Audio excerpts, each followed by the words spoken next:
siang. Saya ucapkan terima kasih sudah meluangkan waktu Bapak Ibu semuanya untuk mengikuti acara diseminasi menyebarkan pemahaman dan penerapan pengalaman budaya positif. Kegiatan ini dalam rangka untuk memenuhi tugas dari CGP, pendidikan CGP, dengan peserta saya Hasnul Agripina Octavia dari 5 Mulia Jepara angkatan 9. Untuk membuka acara ini, marilah kita membaca basmalah bersama-sama. Mari saya baca. Bismillahirrahmanirrahim. Untuk membuat suasana semangat ya, karena sudah agak siang, jadi supaya Bapak Ibu fokus. Mari kita tirukan anak-anak kita yang biasanya kita minta untuk yel-yel. Iya, siap. Siap ya? Siap, siap. Tepuk semangat.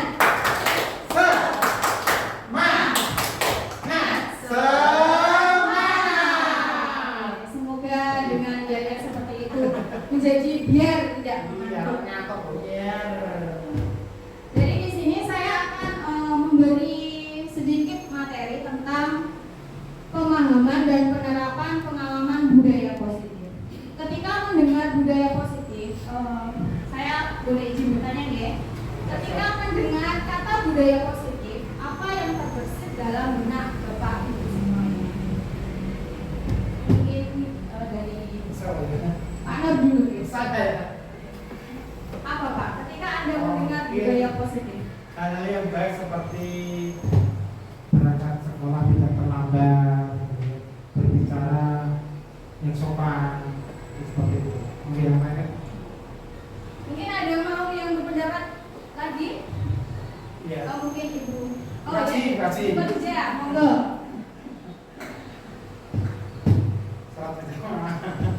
Budaya positif itu selalu melakukan hal-hal yang positif dan selalu positif thinking dalam segala hal, baik dalam bersikap, dalam berucap dan lain-lainnya, selalu mempunyai pikiran yang positif. Oke, terima kasih. Terima kasih Mbak Ija. Ibu kepala sekolah mungkin? Sama dengan beliau pada dasarnya budaya adalah karakter pembiasaan yang positif dan baik-baik saja. Terima kasih. Semua jawaban Bapak Ibu itu tepat ya, karena budaya positif itu adalah nilai-nilai kebaikan yang kita lakukan terus-menerus dalam lingkungan sekolah. Dan di sini budaya positif itu konsep intinya yang pertama yaitu perubahan budaya, perubahan paradigma belajar. Kemudian yang kedua disiplin positif. Yang ketiga nilai-nilai kebajikan. Kemudian ada kebutuhan dasar manusia, motivasi perilaku manusia, posisi kontrol guru, keyakinan kelas, dan segitiga restitusi. Ini semua masuk dalam budaya positif yang kita lakukan sehari-hari dalam sekolah. Tapi tentunya juga tidak instan. Semua ini ada berkalanya, ada berkala waktu yang perlu kita lakukan dengan proses sedikit demi sedikit.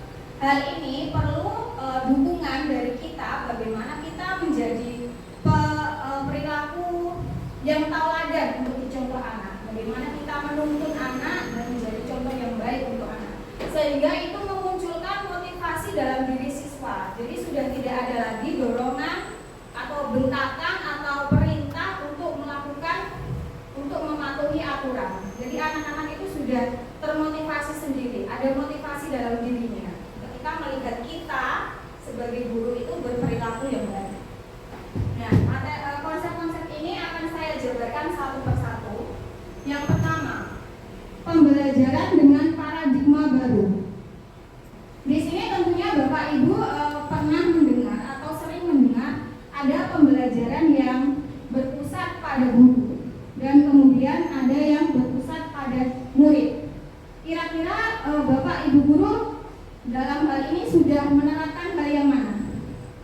Pembelajaran pada siswa atau pembelajaran yang berpusat pada guru? Guru itu berpusat pada guru, selamat terus. siswanya nggak aktif. Tapi kalau sekarang memang diupayakan pembelajaran berpusat pada siswa. Ya, benar sekali. Kalau berpusat pada guru itu kan zaman dulu ya. Kalau sekarang mau tidak mau memang harus pembelajaran yang berpusat kepada murid.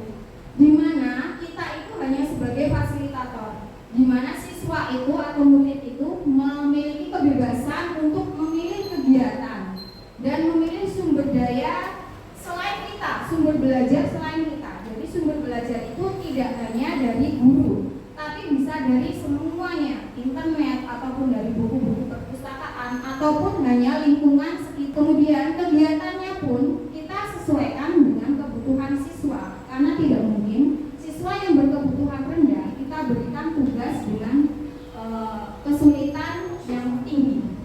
Nah, di sini dalam buku gerak itu ada yang namanya pembelajaran berdiferensiasi. Ini pembelajaran dengan paradigma baru yang dirancang sehingga para peserta didik belajar sesuai kebutuhannya, sesuai dengan tahap perkembangannya, sesuai teori psikologi modern untuk mewujudkan profil pelajar Pancasila. Jadi ketika kita pada tahun ajaran baru melakukan asesmen diagnostik, itu yang dilakukan untuk menentukan kemampuan siswa. Ada siswa kemampuan kurang, sedang, dan tinggi. Kemudian kegiatan dan penilaiannya pun harus kita sesuaikan dengan siswa tersebut. Jadi kita tidak bisa langsung menyamaratakan. Seperti misalnya dalam gambar meme itu ya, ada gambar monyet, gajah, dan ikan misalnya. Ketika disuruh memanjat pohon, kan tidak bisa semuanya. Ya, pembelajaran berdiferensiasi ini kita menyesuaikan berdasarkan kebutuhan siswa tersebut. Kemudian ada miskonsepsi tentang teori kontrol. Di sini posisi kita sebagai guru, karena kita merasa sebagai guru, terkadang ada miskonsepsi ini sebuah kesalahpahaman. Karena kita sebagai guru, jadi kita merasa bisa mengontrol murid. Murid itu milik kita, padahal sebenarnya tidak. Mereka mempunyai keinginan sendiri, mereka mempunyai kebebasan yang ingin mereka ciptakan mungkin dalam belajar. Miskonsepsi ini ada tentang penguatan positif, efektif, dan bermanfaat. Dan kemudian ada miskonsepsi bahwa kritik dan membuat rasa bersalah itu mampu menguatkan karakter. Jadi misalnya ada anak berbuat kesalahan, lalu kita marahin, kita memberi hukuman. Nah, di situ pikiran kita, kesalahpahaman kita, oh si anak nanti berubah dengan bentakan. Aslinya itu tidak, hanya berefek untuk sementara. Dan kemudian ada ilusi bahwa orang dewasa berhak memaksa. Nah, karena kita merasa sudah dewasa, mereka masih anak-anak, terkadang kesalahpahaman itu juga kita terapkan dalam pembelajaran sehari-hari. Di sini ada lagi mengubah paradigma stimulus respon ke pendekatan teori kontrol. Di sini masih tentang teori kontrol. Kita harus mengubah paradigma stimulus respon ke pendekatan teori kontrol. Contohnya stimulus respon di sini, realitas kita sama, kebutuhan kita sama, padahal kita dengan saudara kandung saja kita itu tidak sama. Nah, kita ubah ke realitas kebutuhan kita berbeda. Kemudian semua orang melihat hal yang sama. Kita ubah menjadi setiap orang memiliki gambaran yang berbeda. Kemudian kita mencoba mengubah orang agar berpandangan sama dengan kita. Kita ubah menjadi kita berusaha memahami pandangan orang lain tentang dunia. Kemudian perilaku buruk dilihat sebagai suatu kesalahan. Kita ubah pemikiran kita menjadi semua perilaku memiliki tujuan. Walaupun anak itu kelihatan salah di mata kita, aslinya mereka melakukan itu pasti ada tujuan yang ingin dia capai, entah mencari perhatian atau hanya sekedar caper mungkin. Kemudian orang lain bisa mengontrol saya. Di sini kita ubah, hanya kita yang bisa mengontrol diri kita, bukan orang lain. Kemudian pemaksaan ada pada saat bujukan gagal.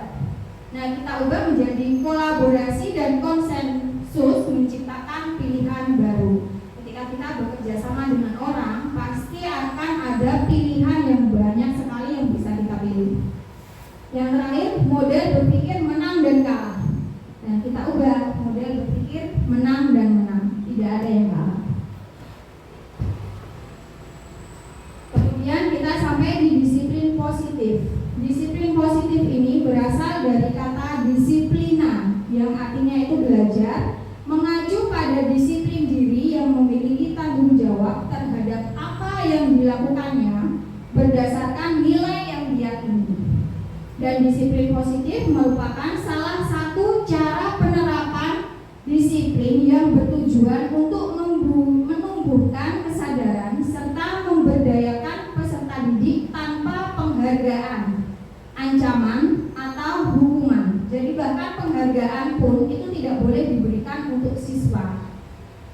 Nah, sebagai pendidik, tujuan kita adalah menciptakan peserta didik yang memiliki disiplin diri sehingga mereka berperilaku mengacu kepada nilai kebajikan universal dan memiliki motivasi intrinsik dalam perubahan ke arah yang lebih baik. Jadi bukan karena penghargaan, bukan karena ancaman, bukan karena hukuman. Anak-anak itu mempunyai kesadaran diri untuk merubah dirinya menjadi lebih baik. Penghargaannya tak boleh. Kalau seperti ranking dan sebagainya boleh nggak? Sebenarnya kalau untuk ranking peringkat itu menurut saya juga sebaiknya tidak perlu diberikan. Karena kembali tadi, kebutuhan setiap peserta didik itu berbeda, kemampuan peserta didik juga berbeda. Makanya dibentuk pembelajaran berdiferensiasi. Jadi kalau peringkat itu dalam pembelajaran berdiferensiasi itu sebenarnya sudah tidak memenuhi standar seperti itu. Bisa saya lanjutkan ya? Jadi kita kembali lagi ke materi kebutuhan dasar manusia. Kebutuhan dasar manusia itu segala sesuatu yang kita lakukan untuk mendapatkan apa yang kita inginkan. Seluruh tindakan yang kita lakukan memiliki tujuan tertentu dan semua usaha terbaik yang kita lakukan dalam rangka agar kebutuhan dasar kita terpenuhi. Kembali lagi ke tadi, ketika anak melakukan kesalahan itu dia pasti ada tujuan tertentu. Jadi tidak serta-merta anak itu salah. Itu yang perlu kita tanamkan dalam mindset kita seperti itu. 5 kebutuhan dasar manusia. Yang pertama ada bertahan hidup. Di sini contohnya makanan, pakaian, tempat tinggal, keamanan dan kesehatan. Kemudian rasa kasih sayang dan rasa diterima. Rasa diterima, dipedulikan, berbagi, kerjasama, menjadi bagian dalam kelompok. Kemudian ada penguasaan, yaitu contohnya harga diri, keinginan untuk dianggap, memimpin, berprestasi, didengar.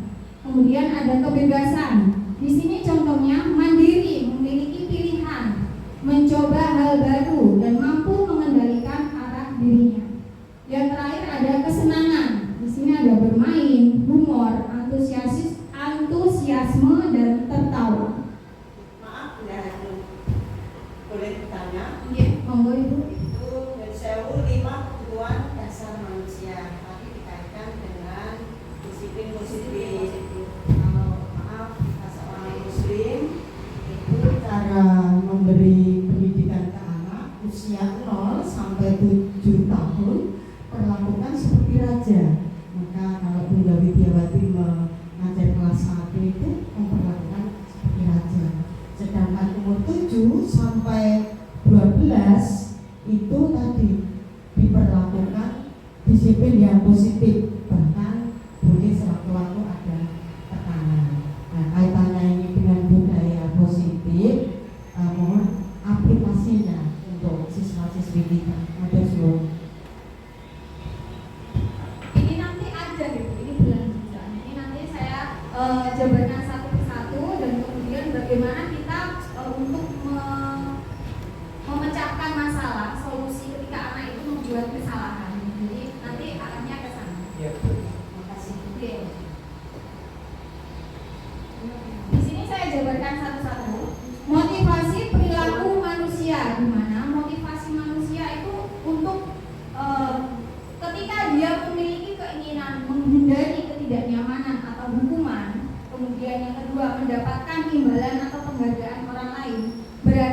motivasinya itu berasal dari luar, motivasi ekstrinsik. Sedangkan yang diharapkan di sini, siswa itu atau murid itu menjadi orang yang mereka inginkan dan menghargai diri sendiri dengan nilai-nilai yang mereka percayai. Jadi ada motivasi dari dalam sendiri tanpa ada hukuman dan iming-iming imbalan. Hukuman, di sini perbedaan hukuman, konsekuensi, restitusi. Nah, kalau hukuman, penghargaan juga tidak boleh. Apa yang sebaiknya kita lakukan ketika jelas anak itu melakukan sesuatu yang melanggar aturan? Nah, di sini ada yang namanya restitusi. Perbedaan hukuman, konsekuensi, dan restitusi akan saya jabarkan satu persatu. Hukuman di sini hukuman di sini ada terencana atau tiba-tiba, dan kemudian murid tidak tahu apa yang akan terjadi atau dilibatkan. Bersifat satu arah dari guru dan berupa hukuman fisik atau psikis. Misalnya kalau ada anak tidak mengerjakan PR, kemudian kita suruh lari mengelilingi lapangan 10 kali, itu kan tidak berhubungan dengan materi pembelajaran. Jadi itu masuk ke hukuman. Konsekuensi kemudian itu terencana atau disepakati sesuai peraturan, dan murid tetap dibuat tidak nyaman, namun sikap guru selalu memonitor murid.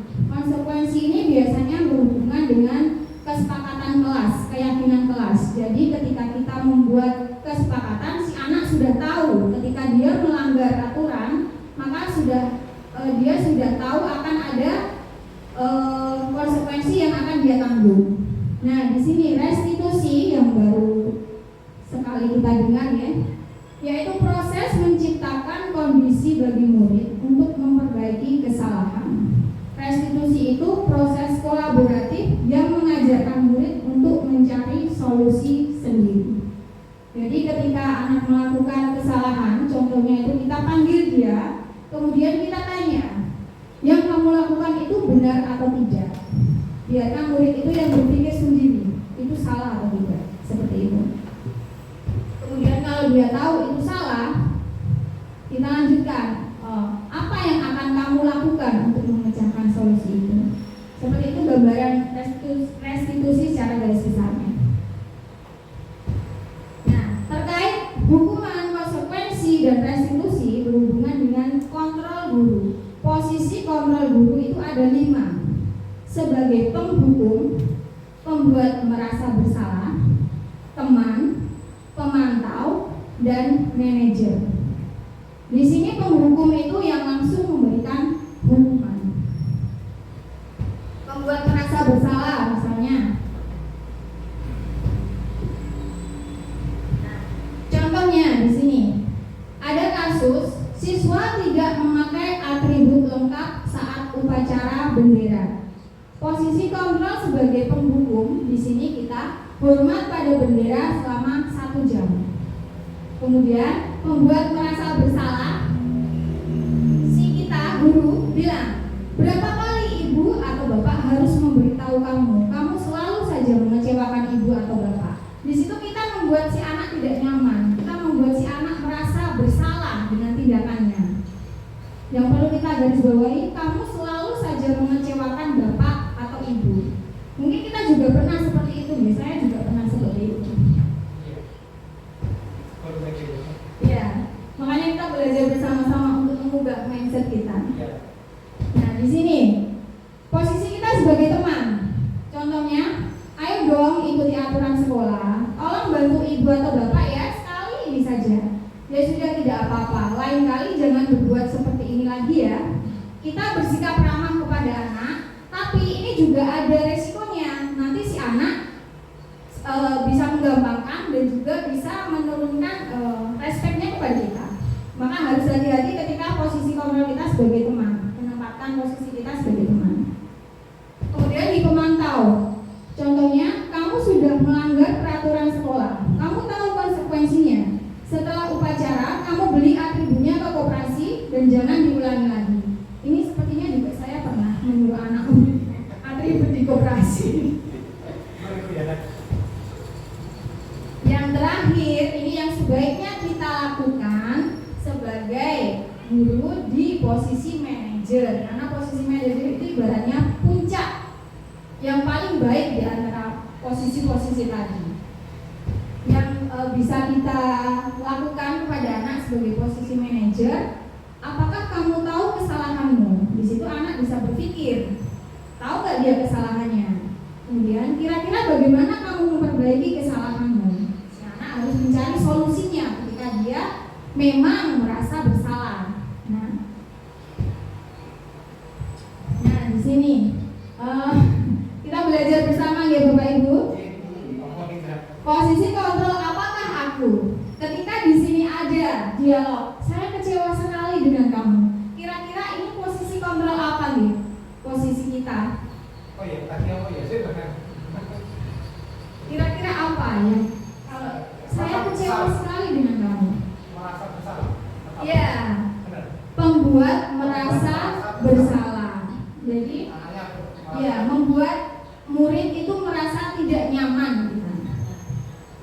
Saya kecewa sekali dengan kamu. Seperti itu contohnya. Yang kedua, kamu tidak pernah benar melakukannya. Nah, ini apa kira-kira Bapak Ibu? sama tadi. Sama tak? Beda. Beda. Beda. Menyalahkan. Apa berarti itu? Kalimat apa tadi? Pembuat merasa bersalah, penghukum, pemantau, manajer, dan kemudian teman. Kamu tidak pernah benar melakukannya.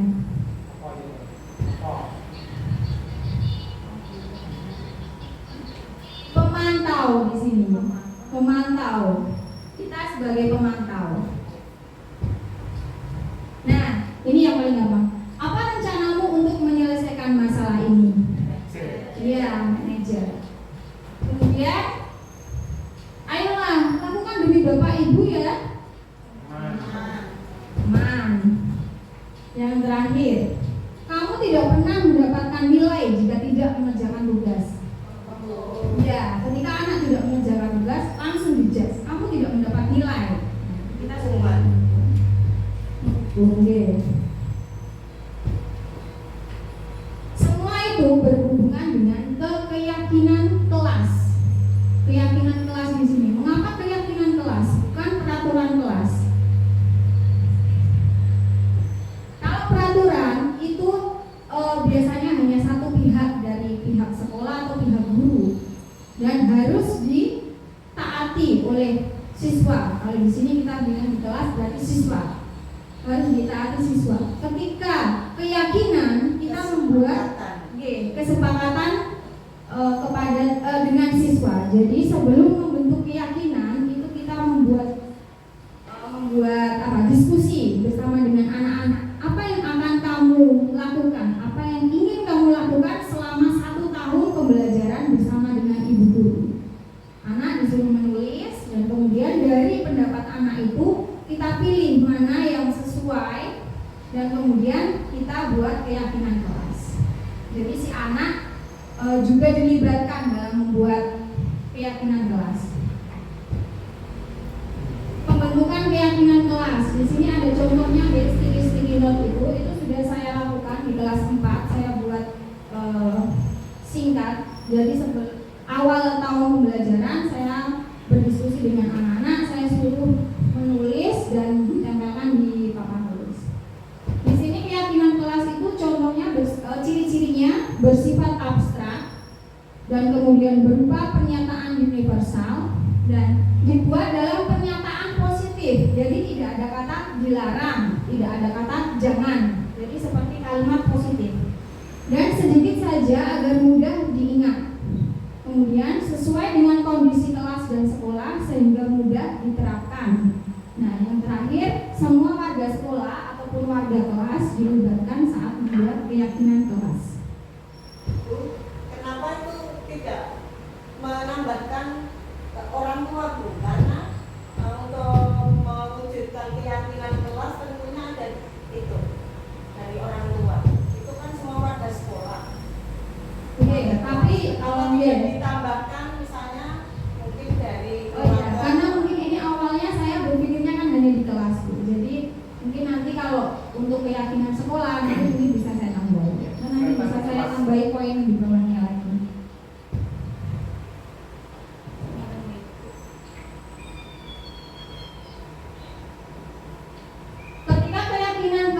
sudah terbentuk dan kemudian sudah hukuman, penghargaan, restitusi, sampailah kita di segitiga restitusi. Ini satu cara untuk memecahkan masalah ketika anak melanggar aturan atau melanggar keyakinan kelas yang sudah dibuat. Segitiga restitusi di sini adalah suatu proses dialog yang dijalankan oleh guru agar dapat menghasilkan murid yang mandiri dan bertanggung jawab. Yang pertama di sini menstabilkan identitas. Yang pertama ini kita memanggil anak dan kemudian menanyakan tadi, sudah saya sampaikan ya, yang kamu lakukan itu benar atau salah. Di situ menstabilkan identitas. Si anak berpikir sendiri. Kemudian setelah itu menanyakan keyakinan.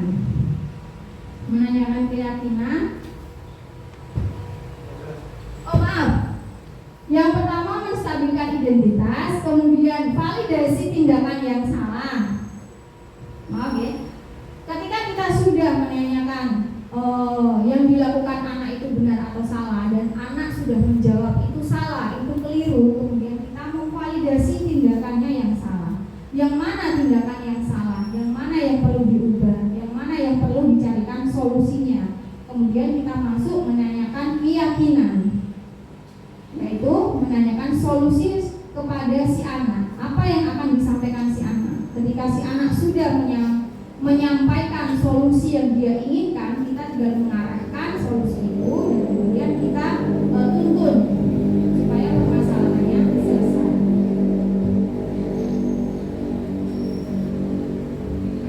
Di sini ada menstabilkan identitas. Berdasarkan prinsip membuat kesalahan adalah bagian dari proses pembelajaran. Nah, ini untuk lebih lengkapnya ada di sini dialognya. Ya, contoh dialognya. Berbuat salah itu wajar. Tidak ada manusia yang sempurna. Dan kemudian ibu dan bapak juga pernah melakukan itu.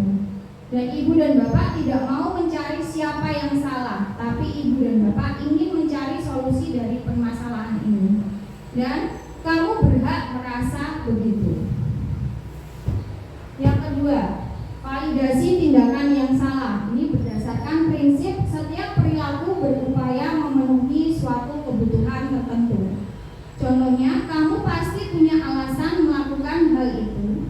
Dan yang kedua, padahal kamu bisa melakukan yang lebih buruk dari ini ya. Dan kemudian, kamu patut bangga karena telah melindungi sesuatu yang penting buatmu.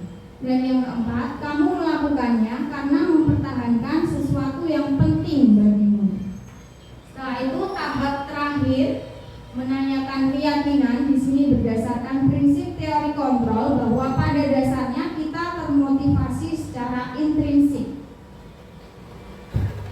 Apa keyakinan kelas kita dan nilai-nilai apa yang telah disepakati bersama? Kemudian seperti apa gambaran sebuah kelas yang ideal menurut kamu? Dan kemudian kamu ingin menjadi orang yang seperti apa? Itu segitiga restitusi yang bisa kita gunakan untuk memecahkan suatu masalah dengan anak. Di sini sebenarnya ada contoh ketika saya melakukan praktek segitiga restitusi. Di sini hanya skenario ya, kasusnya si anak kelas 4 ini. Ibu dengar tadi dari ketua kelas, kamu habis bertengkar dengan kakak ya? Ya, Tuhan, saya kesal sih.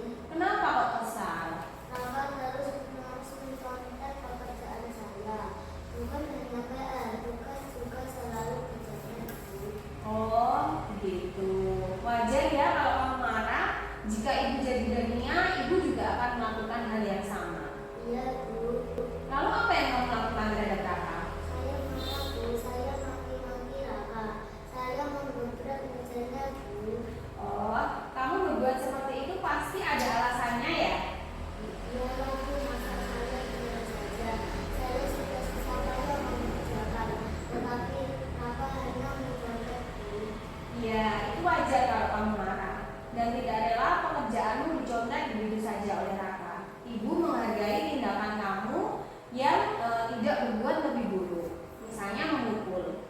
Sekarang coba kita pikirkan, tindakan kamu marah sampai menggebrak meja itu sesuai dengan keyakinan kelas kita tidak?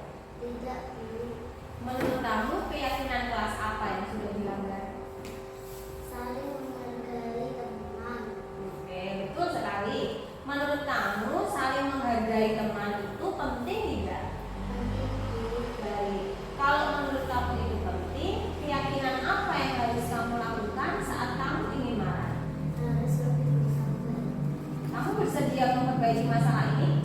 Bersedia, Bu. Apa yang akan kamu lakukan memperbaiki masalah ini? Saya harus lebih sabar menahan amarah. Kalau ada teman yang mencertai, saya akan melakukan kebaikan. Oke, tepat sekali tindakan kamu darinya. Tetap semangat ya. Sekarang silakan lanjutkan aktivitas kamu lagi. Terima kasih, Bu. Sama-sama. Assalamualaikum. Nama saya Delnia, kelas 4 SD 5 Mulyaharjo. Saya senang sekali diajak diskusi dengan Ibu Hasnu untuk dapat mengendalikan amarah. Karena perilaku teman sekelas saya harus lebih bersabar dan menghormati teman-teman.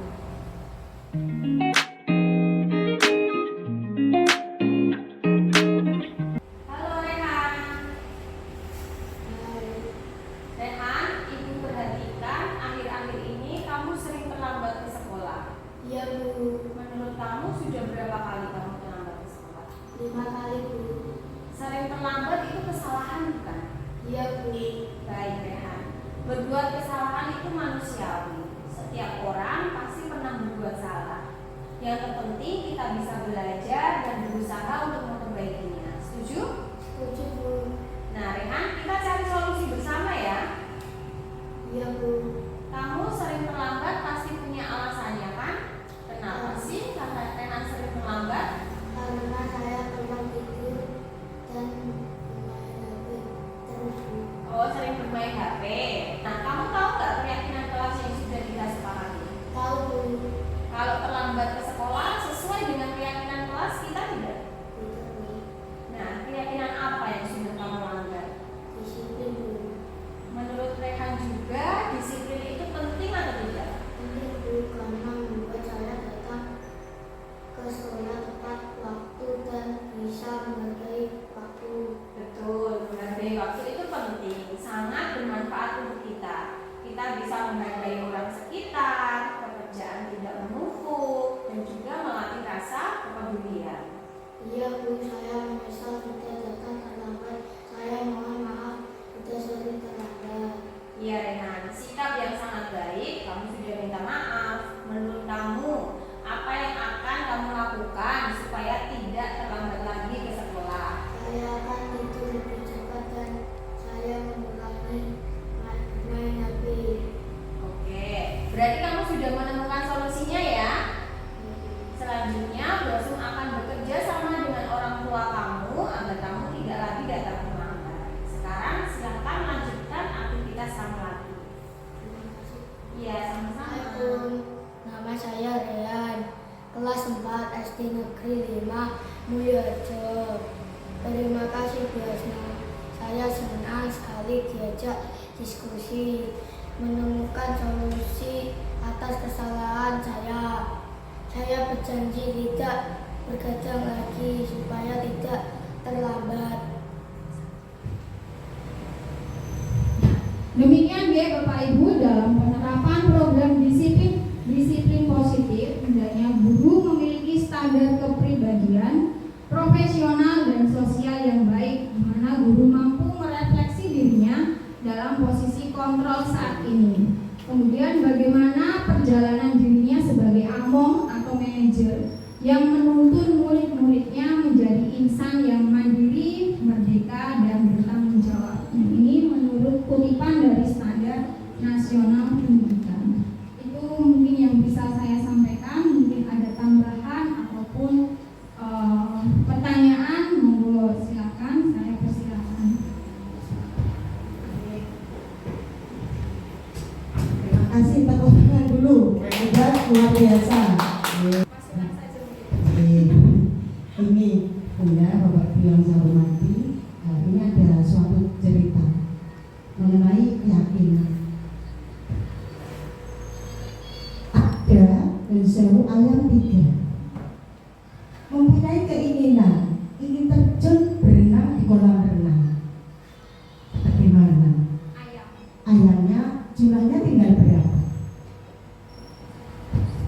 Ayam 3. Mau terjun berkeinginan mau terjun berenang, jumlah ayamnya tinggal berapa? Siapa bisa menjawab?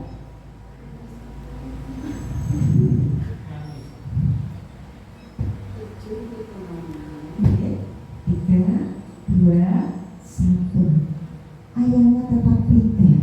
Kenapa demikian? Kalau keyakinan itu hanya keinginan, tidak diwujudkan, insya Allah tidak akan terwujud. Terima kasih. Tepuk tangan dulu. Iya. Hanya keinginan. Saya kira di kolamnya Bu. Jadi kan tapi tetap tidak ada ya kolamnya. Ya, makasih. Terima kasih.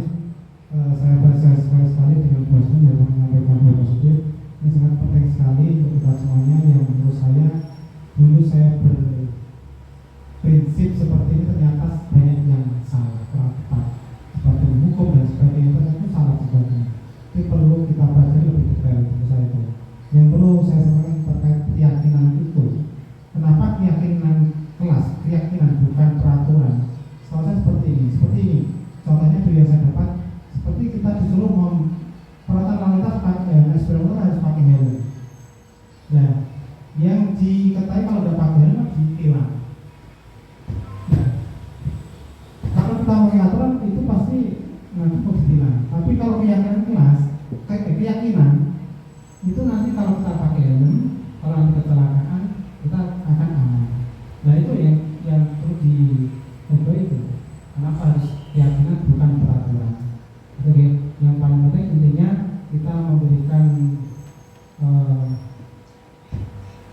populer dari kesalahan-kesalahan dari anak itu diupayakan dari intern anak, bukan dari X seperti hukuman, ekstra atau penarikan dan sebagainya itu. Ini itu, terima kasih.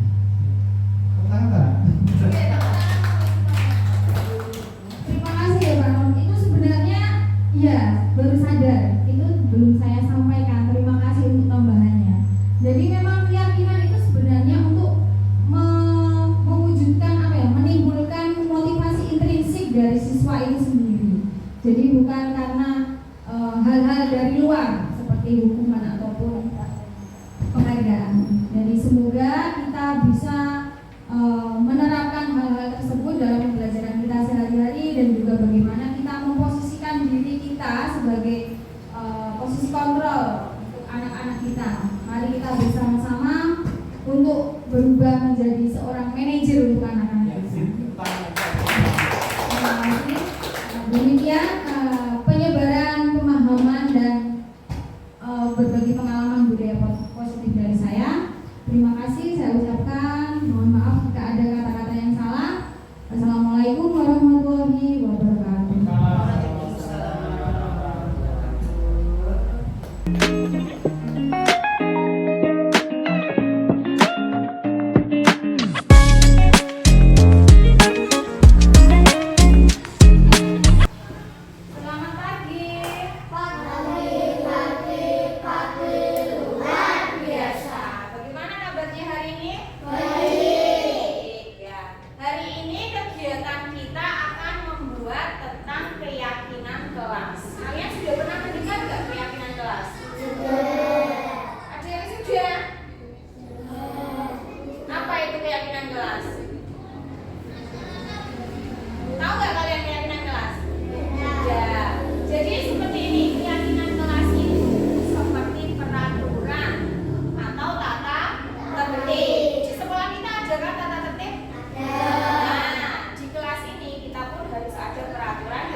Jadi ada motivasi dalam diri kalian untuk melakukan tata tertib tersebut. Keyakinan itu kita buat dalam bentuk kesepakatan antar teman sekelas dan kesepakatan dengan Bu Hasso. Gitu ya.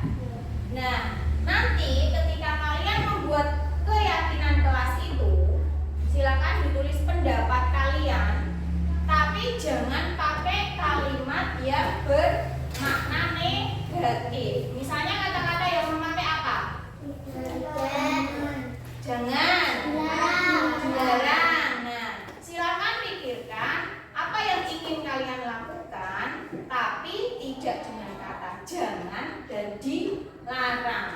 Misalnya contohnya saling menghargai antar teman, saling menghormati dengan guru, terus datang ke sekolah tepat waktu, seperti itu. Paham ya? Bisa dimulai ya? Nah, nanti kalian menulis pendapat kalian dalam kertas sticky note ini. Kemudian ketika sudah selesai menulis, silahkan ditempel di papan tulis. Nanti kita pilih mana yang paling sesuai dengan kondisi kita. Gitu ya, bisa dimulai ya. Dikeluarkan dulu alat tulis